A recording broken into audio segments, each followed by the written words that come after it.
बात करेंगे भारत में बढ़ते कोरोना के मामलों को लेकर। भारत में कोरोना के बढ़ते मामलों से टेंशन बढ़ने लगी है। बीते 24 घंटे में 324 नए केस सामने आए हैं। अब 3 लोगों की जान चली गई है।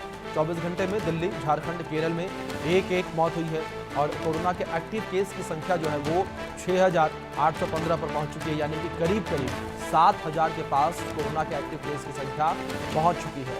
तो लगातार भारत में कोरोना के मामलों में इजाफा देखने को मिल रहा है। लगातार जिस तरीके से मामले बढ़ने लगे हैं तो स्वास्थ्य महकमा भी अब अलर्ट मोड पर आ चुका है। बड़ी खबर है जो इस बीच से सामने आ रही है, स्वास्थ्य महकमा अलर्ट मोड पर आ चुका है। जिस तरीके से कोरोना के मामले बढ़ते जा रहे हैं, बढ़ते मामलों को देखकर स्वास्थ्य महकमा अलर्ट मोड पर आ चुका है। ये बड़ी खबर है जो इस बीच सामने आ रही है। स्वास्थ्य महकमा अलर्ट मोड पर लगातार लोगों से ये कहा जा रहा है कि लोग सावधानियां बरतना शुरू कर दें। जिस तरीके से कोरोना के मामलों में इजाफा देखने को मिल रहा है, इन बढ़ते मामलों को देखते हुए सभी से ये अपील की जा रही है कि लोग सावधानियां बरतना शुरू कर दें। इस तरीके से कोरोना के मामले बढ़ रहे हैं। इन बढ़ते मामलों को देखते हुए अब स्वास्थ्य महकमा भी चिंतित नजर आ रहा है। दूसरी ओर नोएडा में भी कोरोना के मामलों में लगातार बढ़ोतरी देखने को मिली है। पिछले 24 घंटे में 52 नए मामले सिर्फ नोएडा में सामने आए हैं। नोएडा में कोरोना के एक्टिव केस की संख्या 274 हो चुकी है और जिसमें 129 महिला और 145 पुरुष जो है वो कोरोना पॉजिटिव पाए गए हैं। ये बड़ी खबर है जो इस बीच सामने आ रही है।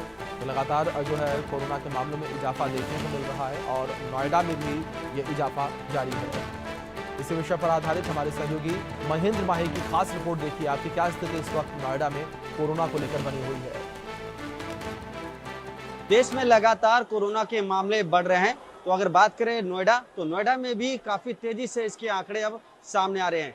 बीते 24 घंटों की बात करें तो 52 कोरोना के नए मामले आए हैं और पूरे जनपद में सक्रिय केसों की बात करें तो 272 जो है मामले बिल्कुल सक्रिय हैं। ऐसे में 3 मरीज हैं जो आईपीडी में भर्ती हैं, बाकी तमाम जो मरीज हैं उनका होम आइसोलेशन में इलाज जारी है।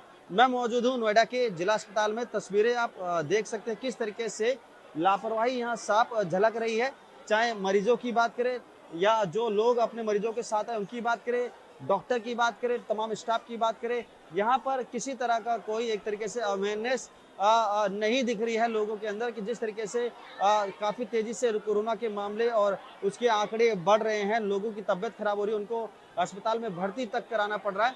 तो ऐसे में कहीं ना कहीं नोएडा के जिला अस्पताल की लापरवाही और यहाँ के अधिकारियों की लापरवाही साफ झलक रही है। डॉक्टर टी के सिंह ने बताया कि देखिए आज जो है 24 घंटों में 52 नए मामले आए हैं और सबसे अच्छी बात यह है कि जो रिकवरी रेट है वो 60% हो चुकी है। यानी कि जितने मरीजों को कोरोना हुआ था उसमें से 60% लोग रिकवर हो चुके हैं। मगर इस बीच जो एक मासूम बच्ची थी उसकी मौत हो गई थी कोरोना के कारण। 3.5 माह की बच्ची थी, जिला अस्पताल में उसको लाया गया था। उसके बाद उसको दिल्ली के अस्पताल में भर्ती कराया गया जहां उपचार के दौरान उसकी मौत हो गई।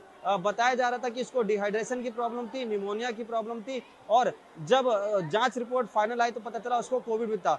तो कह सकते हैं कि जो ये कोविड है बच्चों के लिए थोड़ा खतरनाक है। मगर जो स्थिति जिला अस्पताल की है इससे आप समझ सकते हैं, ना ही डॉक्टर को कोई फर्क पड़ता है, ना सीएमओ साहब को कोई फर्क पड़ता है, ना सीएमओ साहब को कोई फर्क पड़ता है कि उनके हॉस्पिटल के अंदर कोई मास्क पहने या ना पहने, क्योंकि वो तो एक आलिशान ऑफिस में बैठी हैं चुपचाप अकेले में, उनके आसपास कोई नहीं भटक सकता।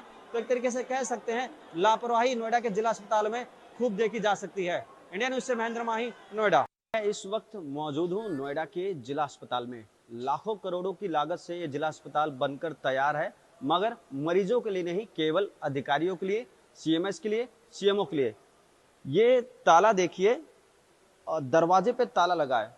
सोचिए कितनी बड़ी लापरवाही है। अगर यहाँ कोई हादसा हो जाता है, लिफ्ट काम नहीं करती, तो यहाँ से मरीज जो है नीचे कैसे जाएंगे? अगर कोई बड़ा हादसा हो जाता है, भूकंप आता है, अस्पताल के किसी वार्ड में आग लग जाती है, तो यहाँ से मरीज नहीं जा पाएंगे, क्योंकि यहाँ अधिकारियों ने ताला लगा दिया ताकि यहाँ से मरीज ना ऊपर से नीचे आ पाए, ना नीचे से ऊपर जा पाए, ताकि अधिकारियों को कोई डिस्टर्ब ना किया जाए। मैं जहाँ मौजूद हूँ यहाँ सीएमओ का कार्यालय है और ये 8वें फ्लोर पर है।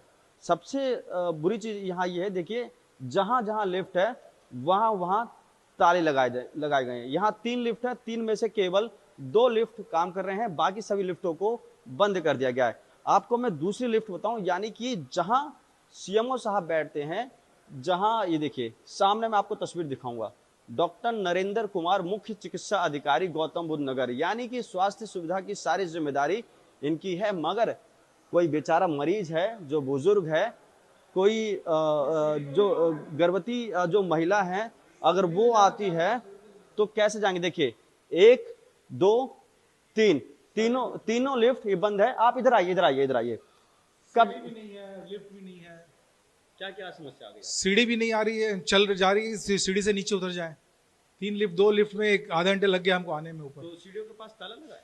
लगा हुआ ताला ना। देखिए ये स्थिति नोएडा के हाईटेक शहर जिला अस्पताल की। देखिए पहली लिफ्ट खाली पड़ी है, यानी कि बंद की हुई है। बंद है, खराब है, क्या है, इसकी जिम्मेदारी कोई लेने वाला नहीं है। दूसरी लिफ्ट बंद पड़ी है, खाली पड़ी है, इसकी जिम्मेदारी लेने वाला कोई नहीं है। तीसरी लिफ्ट बंद पड़ी है, खराब है, इसकी जिम्मेदारी लेने वाला कोई नहीं है। आप सोचिए, चाहे सीएमएस रेणु अग्रवाल की बात करें, जो अपने आप को बहुत ज़्यादा कहती हैं कि मरीजों की मैं हमदर्द बनती हूँ, मगर यहाँ अभी एक बुजुर्ग महिला गई थी, एक गर्भवती महिला थी, उसके हाथ में एक छोटा सा बच्चा था।